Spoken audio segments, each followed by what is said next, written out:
In the week after Jesus rode into Jerusalem on a donkey, he gathered together with his disciples to eat the Passover meal, a celebration of God rescuing his people from slavery in Egypt all those years before.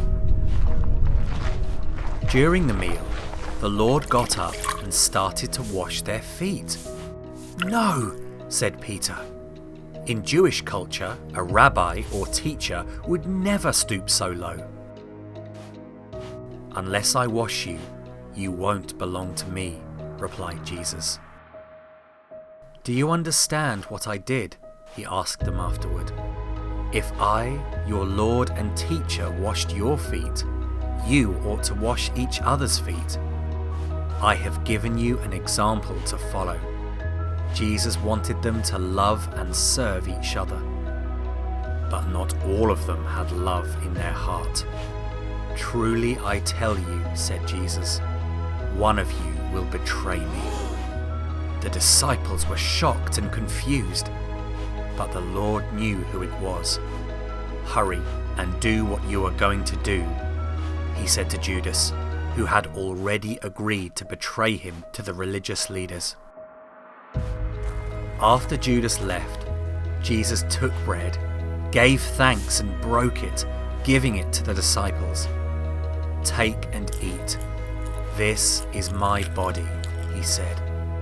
Then he took a cup, gave thanks and also shared it, saying, "Drink. This is my blood which is poured out for many for the forgiveness of sins." Jesus knew that he was about to die and was showing his followers that his death would bring forgiveness of sins and teaching them how they should remember him. "You will all fall away from me tonight," the Lord told them. "Not me," said Peter. "I will never desert you." "This very night, before the rooster crows, you will deny 3 times that you even know me," replied Jesus. "No," said Peter. "I will never deny you." After the meal, they went to a garden called Gethsemane on the Mount of Olives, opposite Jerusalem. "Sit here while I go over there and pray," said Jesus. "Stay here and keep watch with me."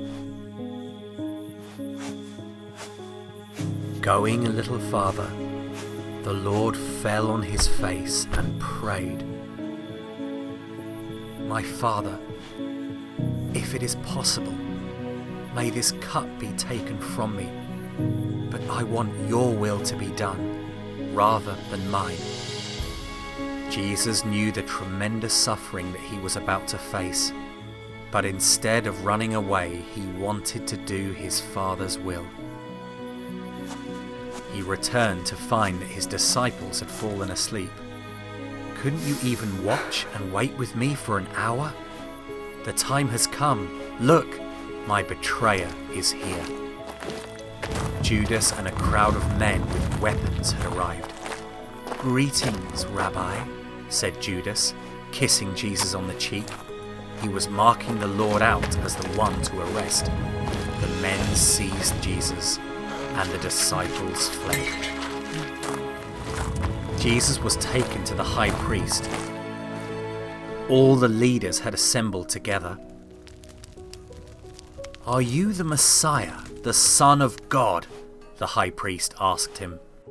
"I am," replied Jesus, "and you will see the Son of Man coming on the clouds of heaven." "Blasphemy!" shouted the high priest as he tore his robes to show his horror. "We don't need any other witnesses. What is your verdict?" he asked the others. "Guilty," they shouted. "He deserves to die."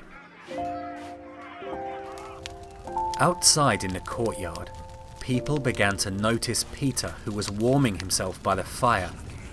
"This man was with Jesus of Nazareth," they began to say. 3 times, just as the Lord said, Peter denied him. "I don't know the man," he swore.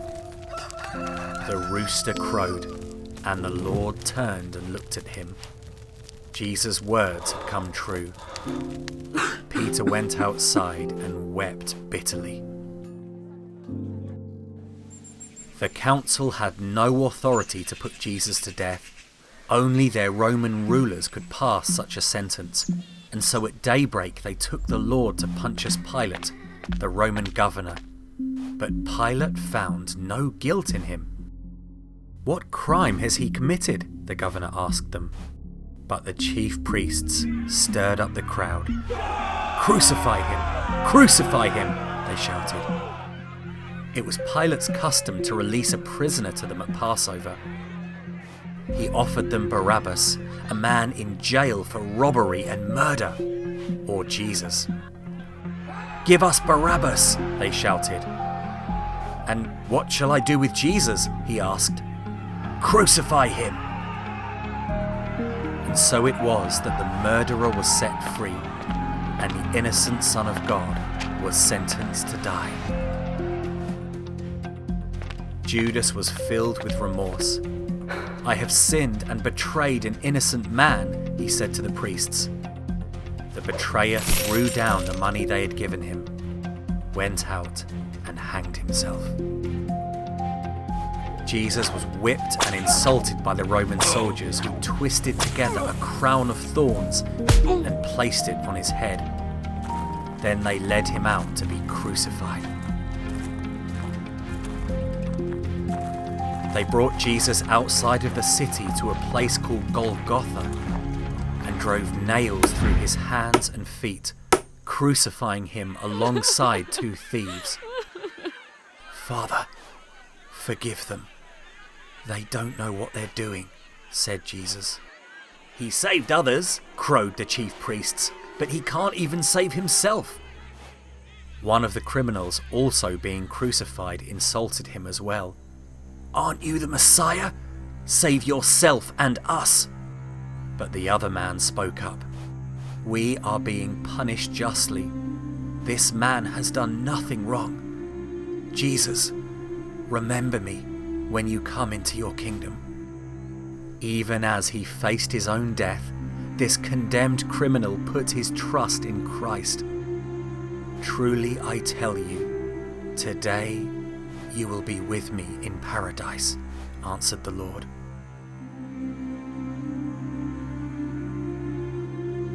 It was midday, and darkness came over the land for 3 hours. My God, why have you forsaken me?" cried out Jesus, as he who knew no sin was made sin for us. And then, "It is finished.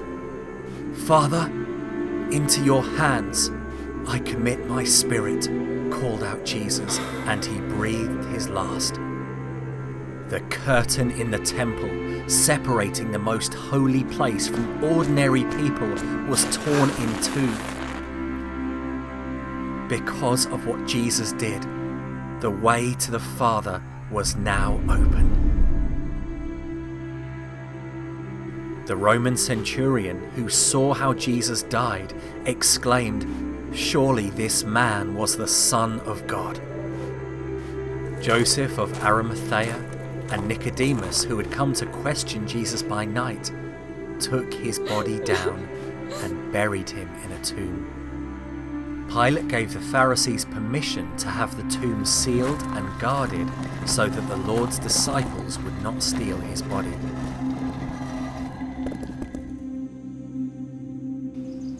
On the first day of the week, some women, led by Mary Magdalene, came to anoint Jesus' body.